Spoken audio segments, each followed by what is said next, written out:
नमस्कार, good morning. आपके साथ मैं हर्षा शर्मा। आप देख रहे हैं इंडिया न्यूज। बुलेटिन की शुरुआत एक बड़ी खबर के साथ। दिल्ली धमाके में एक और बड़ा खुलासा हुआ है। 6 दिसंबर को बड़े हमले की तैयारी थी। सूत्रों के हवाले से खबर, बाबरी मस्जिद विध्वंस की बरसी पर हमले का प्लान था।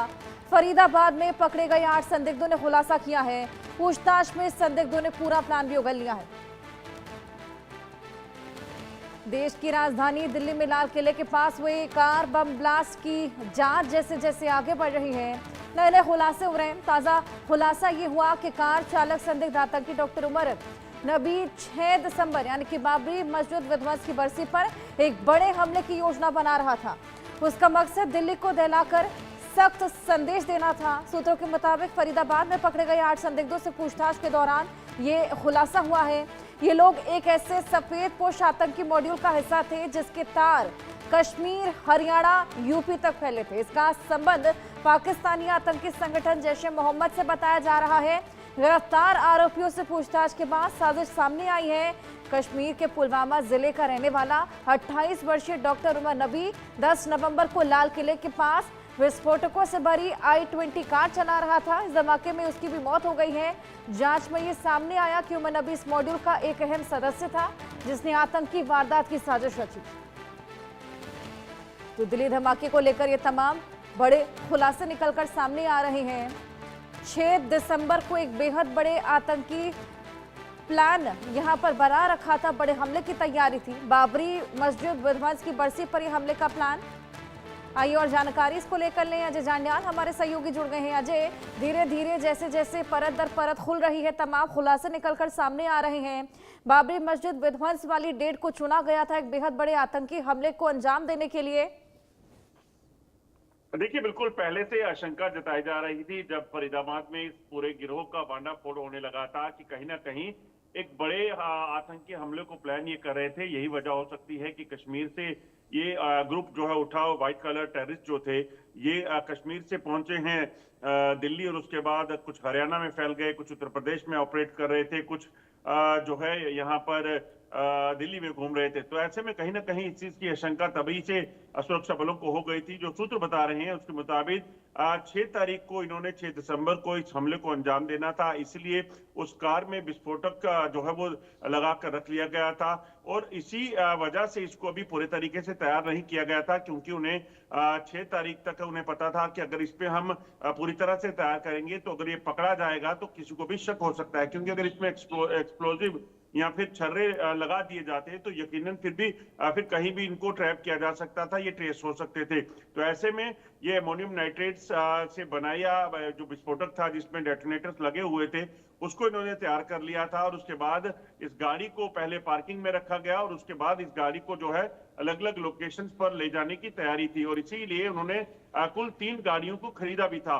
एक गाड़ी जो है बीती रात जो है वो और बरामद कर ली गई है, जो इको स्पोर्ट्स कार लाल कलर की थी उसे बरामद कर लिया है। और अब पूरे नेटवर्क को खंगालने की कोशिश की जा रही है और देखा जा रहा है कि क्या बाबरी मस्जिद जो विध्वंस दिन था 6 दिसंबर, उस दिन ये हमला जो करने वाले थे वो कहाँ करने वाले थे। क्या इस हमले में इन्होंने राम मंदिर को टारगेट करना था, कौन सी वो लोकेशन थी, इस चीज को लेकर पूछताछ लगातार चल रही है। बिल्कुल अजय, लगातार ये पूछताछ जारी है। आपके पास मैं वापस लौटूंगी। इसी बीच एक और बड़ी जानकारी अपने दर्शकों को दे दें। दिल्ली कार धमाके पर एक और बड़ा खुलासा आपको बता दें। कार धमाके में मारा गया था डॉक्टर उमर। सूत्रों के हवाले से बड़ी खबर है, धमाके के वक्त i-20 कार में आतंकी उमर था। डीएनए टेस्ट में उमर के शव की शिनाख्त हुई है। उमर की हड्डियां, दांतों के डीएनए सैंपल मैच हुए हैं। उमर की मां के डीएनए सैंपल्स लिए गए थे।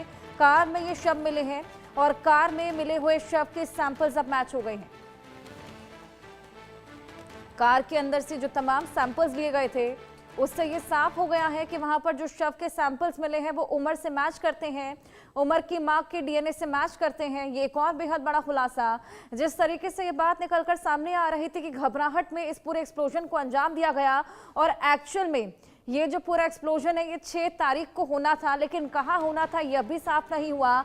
लगातार लोगों से जांच पड़ताल की जा रही है, पूछताछ की जा रही है। इसी बीच उमर की मां के जब डीएनए सैंपल्स लिए गए थे तो वो इस शव से मैच हुए हैं, जो कि ये साफ बताते हैं कि ये उमर का ही शव है। उमर जिसने घबराहट में ये पूरा एक्सप्लोजन कर दिया क्योंकि वहां पर चेकिंग चल रही थी। ये तमाम बड़े खुलासे एक एक कर निकलकर सामने आ रहे हैं। बाबरी मस्जिद विध्वंस की तारीख 6 तारीख और उसी तारीख को एक बेहद बड़ा हमला होना था। और अजय, ये एक और बात जो निकलकर सामने आई है कि जिस वक्त ये पूरा एक्सप्लोजन हुआ था, अभी तक केवल कयास लगाए जा रहे थे कि उमर उसमें हो भी सकता है, नहीं भी हो सकता, लेकिन जो डीएनए उसकी मां के लिए गए थे वो बिल्कुल मैच हुए। ये साफ बताता है कि उमर ने घबराहट में ये पूरा एक्सप्लोजन किया और उस टाइम पे वो उस गाड़ी में मौजूद था। देखिए, बिल्कुल जिस तरीके से डीएनए सैंपल लिए गए थे और इस चीज का पूरा शक जो है वो सुरक्षा बलों का था, जांच एजेंसियों का था कि इस हमले को अंजाम देने के पीछे उमर का हाथ है। और उमर जो है उसे जब उसने देखा, जब उसके साथियों की धरपकड़ शुरू हो गई है, तो उसने इस जो विस्फोट को जो है वो करवाया वहां पे। इस विस्फोट का वीडियो भी सामने आ चुका है। अब उसके जो डीएनए टेस्ट लिए गए थे, सैंपल लिए गए थे उसकी माता के, उसके भाई के, वो मैच हो गए, जिसके बाद ये तो स्पष्ट हो गया है कि उमर ही वो आतंकी है जिसने इस हमले को अंजाम दिया और वहां पर एक कार में बम विस्फोट करवाया। उसके बाद अब कहीं ना कहीं जांच के पहलू इस चीज को लेकर जुड़े हुए हैं कि किस तरह का विस्फोटक इसमें इस्तेमाल किया गया था। विस्फोटक का सामान पहले ही ये अंदेशा जताया जा रहा है कि शायद जो है वो सरहद पार बांग्लादेश और दूसरे राज्यों से लाया गया था और काफी लंबे समय से ये इस पूरी प्लानिंग में लगे हुए थे। कौन इनके साथ जुड़ा हुआ था, कौन हैंडलर है जो इस सारी चीजों को अंजाम दे रहा था, कौन और लोग हैं, ये कौन कहां से आए थे, और क्या फरीदाबाद में जो लोग गिरफ्तार किए गए हैं वो भी उमर के ही ग्रुप का हिस्सा हैं, इन चीजों को अब पुख्ता करना बाकी रह गया है। और उसके बाद कहीं ना कहीं इस चीज को सुनिश्चित कर दिया जाएगा कि जो भी लोग हैं उनको, उनके खिलाफ कड़ी कार्रवाइयां जो है वो की जा सके। बिल्कुल, लगातार यहाँ पर तमाम ये गिरफ्तारियां देखने को मिल रही हैं, तमाम लोगों को हिरासत में लिया जा रहा है जो संदिग्ध नजर आ रहे हैं। लेकिन अजय, कितनी ताज्जुब की बात है कि इसके तार जम्मू कश्मीर, उत्तर प्रदेश, फरीदाबाद, दिल्ली, हर जगह से जुड़े हुए नजर आ रहे हैं। देखिए, बिल्कुल कहीं ना कहीं जम्मू कश्मीर में लगातार जो आतंकवाद चल रहा था, वहां से इन लोगों को चुना गया, इनको रेडिकलाइज करके इनको देश के अलग हिस्से में पहुंचाकर वहां पर आतंकी गतिविधियों को अंजाम देना, ये अपने आप में स्पष्ट करता है कि एक बड़ी प्लानिंग के साथ ये सारी चीजें की जा रही थी। अगर आप देखें तो व्हाइट कॉलर जो लोग हैं, डॉक्टर जो हैं, उनको इस काम में लगाया गया था। एक नहीं, दो नहीं, बल्कि लगभग 7 डॉक्टर जो हैं अभी तक हिरासत में आ चुके हैं। सबसे बड़ी बात है कि कई ऐसे लोग जो बाहरी यूनिवर्सिटीज में, बांग्लादेश में एक महिला डॉक्टर जो है उसको कल डिटेन किया गया था जो क्वेश्चनिंग के लिए, जो बांग्लादेश से अपनी जो है वो एमबीबीएस करके लौटी थी। दूसरी चीज की अल-फलाह यूनिवर्सिटी ही क्यों, अगर आप देखें तो अल-फलाह यूनिवर्सिटी में जो पढ़ने वाले तमाम जो लोग पकड़े गए हैं, अल-फलाह यूनिवर्सिटी वाले में लगभग 40% ऐसे बच्चे बताए जा रहे हैं जो जम्मू कश्मीर से जाते हैं। तो ये सारे सवाल जो हैं, उन कड़ियों को जोड़ने का काम जो है वो सुरक्षा एजेंसियां कर रही हैं। इस चीज को पता लगा रही हैं कि आखिरकार क्या वजह है, क्यों यहाँ पर सारी चीजें होती थी, और लगातार ये जो विस्फोटक मिला है, लगातार जो आतंकी हमला हुआ है, उन पहलुओं को लेकर अब जांच की जा रही है। बिल्कुल, लगातार ये तमाम पहलुओं को लेकर जांच पड़ताल जारी है। इसी बीच में तमाम बड़े खुलासे भी हुए, चाहे वो उमर को लेकर हो, चाहे वो i20 कार को लेकर हो जो धमाके वक्त वहां पर मौजूद थी। इसके अलावा अजय, एक और जो इको स्पोर्ट्स गाड़ी थी लाल रंग की, जिसको ढूंढने की तमाम कवायदें थी, अब वो भी मिल गई है। क्या कुछ वहां से मालूम चल पाया है? देखिए, बिल्कुल आपको बता दूं कि जो लाल कलर की इको स्पोर्ट्स कार है उसकी बरामदगी हो गई है। उससे कल दिल्ली पुलिस ने जो है लोगों को इसकी तस्वीर और नंबर शेयर किया था, जिसके बाद देर रात जो है इस कार को बरामद कर लिया गया। अब उसके जो ओनर हैं और जिसके पास उस कार की पोजेशन है, उनसे पूछताछ चल रही है। इस चीज का पता लगाने का प्रयास किया जा रहा है कि ये चीज हासिल की जा सके कि ये कार आखिरकार किस लिए ली गई थी, क्योंकि लगभग 3 गाड़ियों की इसमें बात निकलकर सामने आई है कि एक गाड़ी में विस्फोट करा दिया गया, जो पोलो कार थी, उसके अलावा जो i20 कार थी, और उसके बाद अलावा अब इको स्पोर्ट मिली है। एक अन्य कार होने का अनुमान लगाया जा रहा है। तो इन गाड़ियों को अगर खरीदा गया था तो इसके पीछे का मकसद क्या था, क्या इन गाड़ियों के जरिए इसी तरह से विस्फोट कराने की प्लानिंग की गई थी, ये तमाम चीजें जो हैं वो कहीं ना कहीं जांच का विषय बनी हुई हैं। वाकई ये तमाम चीज़ें जिनको लेकर अभी जांच पड़ताल की जा रही है, और जगह जगह इसी को लेकर कल रेड्स भी देखने को मिली थी अजय। 200 से ज़्यादा ठिकाने थे जहां पर जो मददगार हैं उनके यहाँ पर रेड्स की गई थी। उन रेड्स में क्या कुछ मिला है? देखिए, कई डिजिटल एविडेंसेस, कई ऐसे दस्तावेज बरामद किए गए हैं जिससे कहीं ना कहीं इस चीज का खुलासा होता है कि ये लोग जो है वो टेरर मॉड्यूल के साथ जुड़े हुए थे। हालांकि सभी लोग नहीं, क्योंकि 200 से ज्यादा लोगों को गिरफ्तार किया गया था, हिरासत में लिया गया था, तो उसमें से लगभग 20 के करीब लोग जो हैं वो उनकी गिरफ्तारियां भी हुई हैं, उनके लिंक्स निकलकर सामने आए हैं। अलबत्ता एक चीज और है कि सुरक्षा बल किसी भी तरीके से इन लोगों पर किसी तरह की रियायत नहीं बरतने वाले हैं, क्योंकि जिस तरीके से ये हुआ है उसके बाद किसी भी तरह इन लोगों को बख्शा नहीं जाएगा, चाहे वो किसी भी तरह के मदद के लिए टेरर ग्रुप से जुड़े हों या इन लोगों से जुड़े होंगे।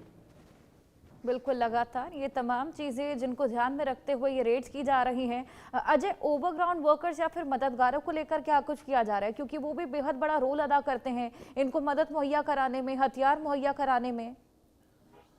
देखिए, ओवरग्राउंड वर्कर और जैसे सरेंडर टेररिस्ट हैं या फिर जो अंडरग्राउंड वर्कर्स हैं या ऐसे लिंक्स, इन सबके खिलाफ जो है बड़ी कार्रवाइयां चल रही हैं। लगभग 500 लोकेशंस जो थी उन पर जो है वो पिछले 2 दिनों में रेड्स की गई हैं। 200 से ज्यादा लोगों को सवाल जवाब के लिए पूछताछ के लिए जो हिरासत में लिया गया है, और ये आंकड़े बढ़ सकते हैं, क्योंकि इस चीज को सुनिश्चित करना कि आखिरकार कौन किस वजह से इन लोगों से जुड़ा हुआ था, अगर उनके साथ बातचीत हुई है उसके पीछे की क्या वजह थी, चैट्स उनके साथ हुई हैं तो क्या वजह थी, क्या उसमें रिकवरी या बाकी चीजें इन्होंने कोई मदद दी है, ये तमाम चीजें जो है कहीं ना कहीं एक बड़ा सवाल है। और दिल्ली धमाकों के बाद देखें या फरीदाबाद मामले में, दोनों ही मामलों में जो लोग हिरासत में लिए गए थे, पकड़े गए हैं, वो उनका लिंक जो है वो जम्मू कश्मीर से निकलकर सामने आया था, जिसके बाद जम्मू कश्मीर पुलिस एनआईए जो है वो बड़ी संजीदा तरीके से इस जांच में जुटी हुई है। बिल्कुल बिल्कुल अजय, आपके पास वापस लौटूंगी, लेकिन इसी बीच एक और बड़ा अपडेट हम अपने दर्शकों को दे दें। दिल्ली ब्लास्ट केस में एक और बड़ा खुलासा, 8 संदिग्धों ने सिलसिलेवार धमाके की साजिश रची। 4 जगहों पर रची गई थी धमाके की साजिश, हर ग्रुप में 2-2 सदस्य शामिल थे। ये बेहद बड़ी खबर, 4 जगह और सिलसिलेवार यहाँ पर धमाके होने थे, 2-2 सदस्य इसमें शामिल थे। तो पहले तो 6 तारीख जिसको लेकर बाबरी मस्जिद विध्वंस जिसको चुना गया था, और 8 संदिग्ध थे जिन्होंने सिलसिलेवार धमाके की साजिश को रचा था। आज इसको लेकर और जानकारी दीजिए। देखिए, बिल्कुल 8 लोग जो हैं वो बताए जा रहे हैं इस ग्रुप का हिस्सा, जो इन हमलों को जो है वो अंजाम देने की फिराक में थे, जिसको लेकर जो है आप जांच में पता चला है। जैसे परत दर परत खुलेगी उसके बाद जो है वो चीजें सामने आएंगी। एक और चीज जो सामने आ रही है उसके मुताबिक ये जो व्हाइट कलर टेररिस्ट थे इनका जो प्लान था वो इस वर्ष रिपब्लिक डे पर जो है वो लाल किले पर हमला करने का था। क्या ऐसे में ये कार जो उस इलाके में लेकर घूम रहे थे, क्या ये रैकी करने का एक सिलसिला था, या ये ढूंढ रहे थे, प्लान कर रहे थे कि किस तरीके से यहाँ पर गाड़ी को पहुंचाया जा सकता है, विस्फोटक को पहुंचाया जा सकता है। ये बड़ी चीजें जो है वो सामने निकल कर आ रही हैं। यानी कि एक हमला जो इन्होंने 6 दिसंबर को करना था, तो दूसरा जो है वो 26 दिसंबर के मौके पर जो है वो करने की इनकी प्लानिंग जो है वो कहीं ना कहीं सामने आ रही है। इस चीज का खुलासा जो है वो हुआ है। बिल्कुल, ये तमाम खुलासे, और इसी बीच एक और बड़ा खुलासा कि हर ग्रुप में 2-2 सदस्य शामिल थे। 4 जगहों का चुनाव किया गया था जहां पर सिलसिलेवार तरीके से ये पूरे धमाके देखे जाने थे, और 6 तारीख इसके लिए चुनी गई थी। 8 संदिग्ध जो कि सिलसिलेवार धमाके की साजिश रच रहे थे। और क्या लगता है अजय, जिस तरीके से फरीदाबाद, जम्मू कश्मीर और उत्तर प्रदेश और दिल्ली, ये जो 4 अलग अलग जगह है जहां पर इनका नेक्सस जुड़ा हुआ नजर आ रहा है, क्या यही वो 4 जगह हो सकती हैं? देखिए, एक बाबरी मस्जिद के विध्वंस वाले जो है दिन इस हमले को अंजाम देने का मकसद, इसका मतलब है कि उत्तर प्रदेश में जो है वो धमाके करने की साजिश रची होगी। दूसरा अब ये जो सामने आया है कि 26 जनवरी यानी कि रिपब्लिक डे के दिन जो है ये एक बड़ा हमला करना चाहते थे दिल्ली लाल किले के पास। तो 2 लोकेशन जो हैं ये साफ हो गई हैं। हरियाणा में ये लोग बेस किए हुए थे, इसके पीछे की क्या वजह है, क्या हरियाणा की कोई लोकेशन जो है वो टारगेट पे थी, इस चीज को लेकर कहीं ना कहीं खुलासा हो सकता है। 2-2 लोगों के ग्रुप जो है वो 4 ग्रुप बनाए गए थे, और कुल 8 जो मुख्य लोग थे, आरोपी थे, जो आतंकी व्हाइट कलर टेररिस्ट जो हैं, उनकी ये प्लानिंग थी। अब ये 2-2 कर क्या इन पूरे चीजों को लेकर लगे हुए थे, इस चीज को लेकर कहीं ना कहीं जांच हो रही है। बिल्कुल, लगातार ये जिस तरीके से वाइट कॉलर जॉब्स वाली जो तमाम लोग जो कि इसमें शामिल थे, इनका पूरा नेक्सस निकलकर सामने आ रहा है। इसी बीच ये तमाम बड़े खुलासे, हर ग्रुप अपने साथ कई आईईडी ब्लास्ट करने की फिराक में था, आईईडी भी जमा कर रहा था। अजय, 2 साल से लगातार एक्सप्लोजिव्स को जमा किया जा रहा था, और इसी वजह से हमने देखा कि जगह जगह कितने भारी संख्या में एक्सप्लोजिव्स मिले हैं। देखिए, बिल्कुल जिस तरीके से ये विस्फोटक मिले हैं, इससे साफ हो जाता है कि एक लंबी साजिश, लंबी प्लानिंग जो है वो की गई थी और लगातार जो जानकारियाँ मिल रही हैं, जैसे एक जानकारी ये भी मिली है कि ये सरहद पार बैठे अपने हैंडलर के साथ लगातार संपर्क में थे, इनके पास सैटेलाइट फ़ोन भी था। अब ये सैटेलाइट फ़ोन कहाँ से आया था, ये तमाम चीज़ें कहाँ से पहुँची, क्या इनका रूट था, कौन लोग थे जिन्होंने इन तक पहुँचाया, ये तमाम चीज़ें जो हैं वो कहीं न कहीं जाँच का विषय है। कश्मीर में पहले ही एक डॉक्टर आदिल पकड़ा गया था, उसके कब्ज़े से एके सीरीज़ की राइफ़ल मिली थी। क्या वो भी इस ग्रुप का हिस्सा है? इन तमाम चीज़ों को लेकर जाँच होगी और जिस तरीके से आप देखें, 1 नहीं, 2 नहीं बल्कि लगभग 6 से 7 डॉक्टर जो हैं उनके नाम इस मामलों में जो है वो सामने आए हैं, जिनको हिरासत में बिल्कुल लेकर अजय, उनसे आपके पास पूछताछ चल वापस रही है। आऊंगी। इसी बीच एक बड़ी खबर दर्शकों को दे दें। आतंकी उमर की नई तस्वीर सामने आई है। तुर्कमान गेट के पास मस्जिद में गया था उमर और मस्जिद में जाने के समय उसकी ये देखिए ये तस्वीर सामने आई है। उमर जो कि उस वक्त गाड़ी में मौजूद था, अचानक से घबरा जाता है और उसके बाद एक्सप्लोजन, ये बेहद बड़ा एक्सप्लोजन देखने को मिलता है। और उसी से पहले तुर्कमान गेट के पास मस्जिद में गया था उमर। मस्जिद में जाते समय ये पूरी तस्वीर निकलकर सामने आई है। ये नई और एक्सक्लूसिव तस्वीर आपको दिखा रहे हैं। केवल इंडिया न्यूज के पास से एक्सक्लूसिव तस्वीर। दिल्ली धमाके में डॉक्टर उमर जो कि शामिल था, जिसने लाल किले के पास जो पूरा एक्सप्लोजन हुआ था उस वक्त गाड़ी में इसकी मौजूदगी थी। एक पूरा नेक्सस इनका जो कि बेहद बड़े धमाके को अंजाम देने की फिराक में था 4 अलग अलग जगहों पर। हालांकि घबराहट के मारे, क्योंकि चेकिंग अभियान चल रहा था, ये पूरा एक्सप्लोजन देखने को मिला जिसमें डॉक्टर उमर, जिसकी तस्वीर आपको दिखा रहे हैं, उसकी मौत हो गई। उसकी मां के सैंपल्स लिए गए थे डीएनए के, जिसके साथ मैच हुए इसके शव के सैंपल्स और इसके बाद ये साफ हो चला कि डॉक्टर उमर उस वक्त उस गाड़ी में मौजूद था जब ये पूरा एक्सप्लोजन हुआ है। घबराहट के मारे पूरा ये एक्सप्लोजन। और उससे पहले आप देखिए ये तस्वीर, मस्जिद में जाने से पहले की ये तस्वीर, आतंकी उमर की नई तस्वीर सामने आई है। ये एक्सक्लूसिव तस्वीर आपको दिखा रहे हैं। तुर्कमान गेट के पास मस्जिद और वहीं पर ये गया था और उससे पहले की ये तस्वीर निकलकर सामने आई है। हालांकि तमाम तस्वीरें डॉक्टर उमर की आपको दिखा रहे हैं जो हर जगह सर्कुलेट हो रही हैं, लेकिन इसी बीच ये नई तस्वीर है। तुर्कमान गेट के पास मस्जिद में ये गया था और ये उसी दिन की तस्वीर है जब ये पूरा एक्सप्लोजन देखने को मिला। और उस दिन तो एक्सप्लोजन होना भी नहीं था, घबराहट के मारे ये पूरा एक्सप्लोजन। अजय, ये नई तस्वीर दिखा रहे हैं हम अपने दर्शकों को। मस्जिद गया था जिसके बाद ये पूरा एक्सप्लोजन देखा गया। देखिए, बिल्कुल ये जानकारी सामने आ रही है कि इस हमले से पहले जो है एक मस्जिद में गया, लगभग 15 मिनट तक मस्जिद में रुका। ये जो तबलीगी जमात की मस्जिद है, वहां पर जाकर इसने जो है समय बिताया और उसके बाद जो है ये वहां से निकला था। आपको ये भी बता दूं कि जो ताज़ा जानकारियां आ रही हैं, इसके मुताबिक उम्र करवाया जाना था, ये चीजें सामने आ रही हैं। दरअसल जो जानकारियां मिली हैं, ये तमाम जो ग्रुप हैं, ये दरअसल एक पाकिस्तानी हैंडलर के साथ इन टच थे जो इन्हें जो है वो तुर्की में मिला था। दरअसल जो जानकारियां आप सामने आ रही हैं, उसके मुताबिक जो ये ग्रुप था, इसमें से एक जो डॉक्टर मुजम्मिल है वो तुर्की भी जा चुका है।